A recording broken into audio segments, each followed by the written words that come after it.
un gros test parce que c'est une grosse équipe du championnat. Malgré qu'elle ne va pas très bien en ce moment, on sait que c'est toujours des matchs très difficiles.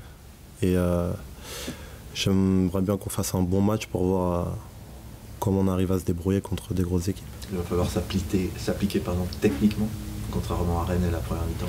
Oui, c'est vrai, parce que c'est vrai que la première mi-temps de Rennes n'était pas très bonne. Et si on aurait joué une équipe comme Marseille mercredi, on ne serait pas passé. Ils vont vous rentrer dedans aussi, parce que c'est une équipe qui met de l'impact physique. Oui, je pense, parce que déjà, naturellement, elle le fait, et étant donné qu'elles n'ont pas trop de résultats, je pense que aussi leur entraîneur va la remonter. Et nous, on s'attend à un match très difficile, parce que ils auront aussi l'obligation de gagner quand même, de partir avec une victoire avant la trêve. Et nous aussi, on a quand même cette obligation de ne pas perdre aussi. Ils ont changé d'entraîneur. Est-ce que tu penses que ça a changé leur état d'esprit ? Peut-être, parce qu'après, c'est aussi un entraîneur qui connaît bien les joueurs, parce que ça fait longtemps qu'il est dans le club. Il sait aussi comment les prendre, comment les inciter à les faire réagir. Et donc tout ça fait qu'il pourra très bien les motiver. Est-ce que, au vu de la première mi-temps, à Rennes, vous pensiez un petit peu à cette grosse échéance finalement qui fait envie? Est-ce que vous aviez un petit peu la tête à Marseille? Non, je pense pas. C'est que quand techniquement tu n'es pas bon, et c'était pratiquement les 11 joueurs, les titulaires qui ont commencé qui c'est pas bien. Parce qu'il n'y avait même pas un joueur hormis Caras à sortir du lot, parce qu'on n'arrivait pas à enchaîner 2 passes. Après, où on s'est dit qu'on avait quand même notre chance et qu'il y avait encore 0-0. Et qu'il suffisait de faire 1 ou 2 actions pour faire basculer le match, et c'est ce qui s'est passé. Est-ce que l'absence de Greg au milieu, justement, vous pose des problèmes dans le liant de l'équipe? Non, c'est vrai que la perte de Greg est énorme pour l'équipe, parce qu'il a déjà un gros volume de jeu, et il récupère les ballons. Techniquement, il est très propre. C'est vrai que c'est toujours un joueur qui manque à l'équipe. Après, je pense pas que c'est Greg qui fait qu'on rate un contrôle ou on rate des passes. C'est juste une application personnelle qu'on a eu du mal à avoir pendant toute cette première mi-temps, et que ça a amélioré au fil du match. Oui, parce qu'en deuxième mi-temps, vous l'avez fait, donc c'est pas un problème de qualité, vous savez le faire. Pourquoi d'une mi-temps à l'autre, vous le faites ou pas, quoi? C'est ça qui est curieux. C'est difficile à répondre à ça, parce que moi personnellement j'étais pareil que mes coéquipiers, donc j'y n'arrivais pas. Et après les 9 autres, je pense qu'ils auront peut-être à peu près la même réponse identique que la mienne, mais c'est vrai que c'est bizarre de voir autant de joueurs faire rater autant de passes. C'était mieux quand tu t'es retrouvé à droite? Ouais, c'était mieux le changement avec Ludo.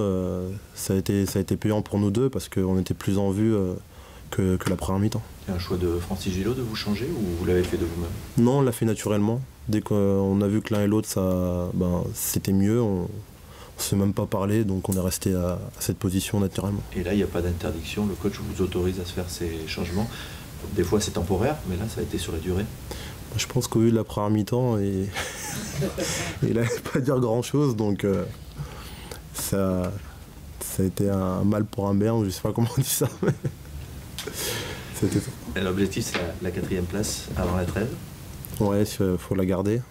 Et parce qu'on sait que au mois de janvier, on aura des échéances très importantes, avec 2 fois, je crois, Paris. Et d'autres gros matchs comme à Bastia, qui est une équipe très difficile à jouer à domicile. Donc il faut prendre le plus de points possible, et écarter le plus d'équipes possible en même temps. Vous vous retrouvez là, c'est inespéré? Oui et non. Oui, au vu de notre début de saison, parce qu'il était catastrophique.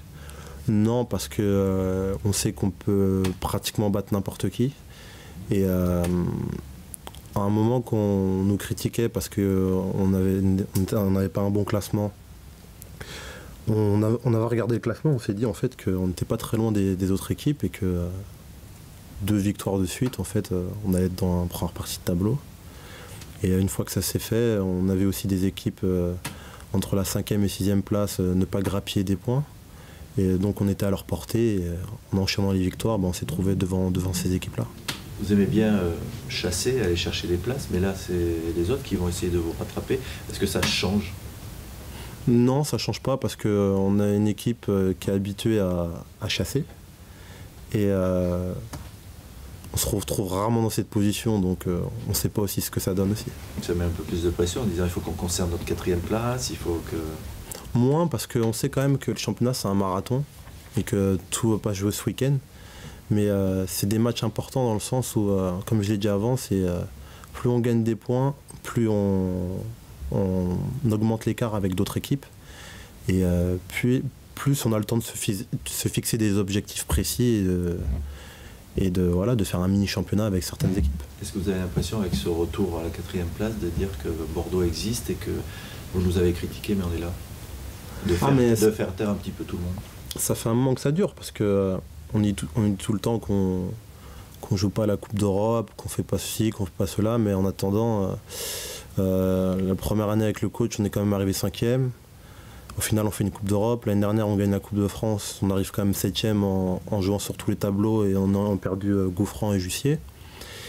Et on est encore là, alors que j'ai pas trop entendu d'autres critiques envers d'autres équipes qui ont un super championnat et qui se sont fait éliminer en Coupe d'Europe au mois d'août. Donc c'est injuste d'une certaine manière. Mais est-ce que vous avez tout fait pour que ça soit pas injuste? Parce que c'est vrai qu'on disait on s'ennuie quand on regarde les matchs de Bordeaux, il y a moins de public. Oui, mais nous on joue tous les 3 jours. Et je pense pas qu'on avait l'effectif pour jouer tous les 3 jours. Et on fait avec nos armes. On n'a pas un match par semaine, ce qui est plus facile en termes de conditions physiques. Et parce que Marseille aussi a eu ce problème l'année dernière. On en parle moins, mais quand Marseille est arrivé 2e à la fin du championnat, c'est parce qu'elle avait déjà la Coupe d'Europe en moins, elle s'était fait éliminer. Et j'ai pas entendu autant de critiques virulentes envers Marseille de s'être fait éliminer au mois de décembre. Parce qu'on a l'impression que l'indice UEFA est tombé à cause de nous. Donc, vous allez rencontrer le PSG en coupe, ça vous inspire quoi? Un match le plus difficile, le tirage le plus difficile qui... Mais bon, c'est Paris, on sait que ça motive tout le monde, donc il faudra bien prendre un gros pour réussir. Ça vous ouvre des perspectives si jamais... Ah oui, si on les fait tomber, c'est vrai que Monaco est déjà parti, Paris, il reste quand même Marseille et Lyon, donc il y aura un des deux qui va sauter, donc c'est à nous de bien faire les choses. Ça mettra fin à une série incroyable de 14 ou 15 matchs à l'extérieur. Le 16e à domicile, Paris, c'est pas un cadeau. C'est par rapport au match de Raon l'étape, je suis pas sûr de te revoir avant. Ouais. Cette série, je pense que c'est assez unique. Comment on la vit comme joueur, le tirage à chaque fois C'est pas dérangeant personnellement. Après, c'est vrai que c'est mieux de jouer à Chaban quand même. Mais après, on sait aussi que les équipes qui jouent à domicile, elles ont quand même plus de pression que celles qui jouent à l'extérieur. Donc en plus, on est une équipe qui joue beaucoup en contre. Ça nous aide aussi. Pour toi, c'était pas un souci parce que bon, on peut jouer 3 fois de suite à l'extérieur, 15 fois. Ouais. C'est beaucoup quand même. C'est beaucoup. Après, on n'a pas rencontré aussi des grosses équipes. Par exemple, jouer Paris là-bas, c'est quand même assez dur. Là. Donc, je trouve pas qu'on a été vraiment désavantagé parce qu'on a eu des équipes souvent de D2 ou de CFA. Et de toute façon, le terrain est pareil pour les deux équipes. Après, c'est vrai que les supporters peuvent amener plus de punch à l'équipe qu'à domicile, mais ça change rien au final. Aujourd'hui, tu es bien, tu es décisif. Qu'est-ce qui a changé? Le fait de ne pas être blessé? Déjà. Après, je pense que le fait d'avoir marqué contre Ajaccio aussi m'a libéré.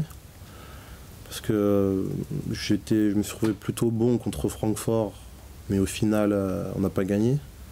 Donc c'était un énième bon match sans être décisif. Donc je sais comment ça marche.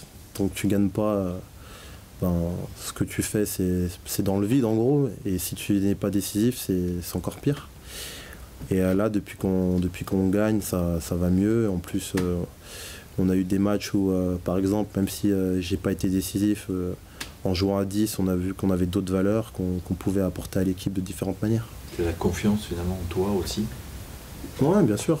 Après, quand par exemple des dribbles que je faisais avant se terminent par un but ou une passe décisive, donc ça ramène plus de confiance. C'est dans la même dynamique en fait que l'équipe, quoi. Vous avez un petit... Bon, je pense, après, ouais, tout le monde va bien, même contre Rennes, ça n'allait pas, et on arrive quand même à l'emporter, c'est que on sait gagner quand même. Et c'est ça qui est important. Et tu sens justement que rien ne peut vous arriver aujourd'hui? Non, je dirais pas ça, parce qu'on est quand même une équipe qui a des moments où on peut prendre quand même beaucoup de buts, et heureusement que des fois Carras nous sauve. Parce que Valenciennes, le pénalty est quand même un tournant. Il y a eu des situations où Valenciennes aurait mieux négocié, mais c'est pour ça qu'il faut toujours qu'on soit à 100% pour éviter des déconvenus. On parlait aussi du fait que vous n'étiez peut-être pas jugé à votre vraie valeur. Vous êtes 4e ou 5e attaque, je crois, du championnat. Oui. Alors qu'on insiste beaucoup souvent sur le manque de jeu de Bordeaux. C'est assez paradoxal. Comment cette année, vous marquez beaucoup de buts en fait.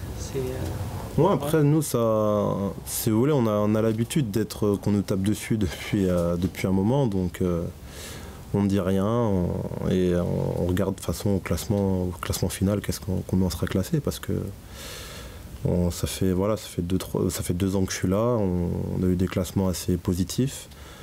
On n'a pas les classements de l'ère Laurent Blanc, mais pour une équipe qui se fait critiquer, je trouve qu'on est pas mal en termes d'efficacité au niveau du classement et au niveau du palmarès, parce qu'on a quand même gagné une Coupe de France, ce qui est peut-être très peu pour certains, mais moi ça me satisfait. Est-ce que c'est tout simplement parce que c'est Bordeaux et qu'on attend encore beaucoup plus? Ouais, on attend peut-être beaucoup plus quand vous prenez des noms. Je pense pas qu'on a des noms qui font rêver, mais on essaie de faire avec nos moyens. Et comme je vous l'ai dit, l'année dernière, on a perdu quand même Mio Gouffran, qui était dans une forme où je pense qu'il pouvait être en équipe de France. Et de le perdre à un moment, perdre Jussier et Cheikh qui était parti à la CAN, tu te trouvais sans avant-centre pour jouer sur tous les tableaux. Après, les gens, ils sont pas là à détailler ce genre de trucs. Eux, ils veulent juste dire, voilà, en gros, on s'en fout, on va regarder juste ce que vous faites, et puis point barre. Et moi, des fois, je suis passé avant-centre alors que c'est pas mon poste. Henri aussi, parce qu'on n'est pas des... on peut peut-être passer en 10, mais pas en avant-centre pur. Et on était obligé de jouer à des postes qui n'étaient pas les nôtres pour le bien de l'équipe. Le problème, le nom, c'est Bordeaux. Parce qu'il y a un tel passé. Je suis d'accord avec vous. Après, on peut avoir le même problème à Lyon aussi. Non, pas moi. Ils sont pas mal critiqués. Comment? On parle quand même. Moi, je l'entends moins. Ouais, ça donne moins l'impression, parce que c'est vrai qu'ils sont qualifiés en Coupe d'Europe, donc on a entendu que Bordeaux c'est des truffes et Lyon, voilà, c'est des génies, donc c'est pour ça que on a l'impression qu'on est plus derrière, plus en train de critiquer Bordeaux que les autres.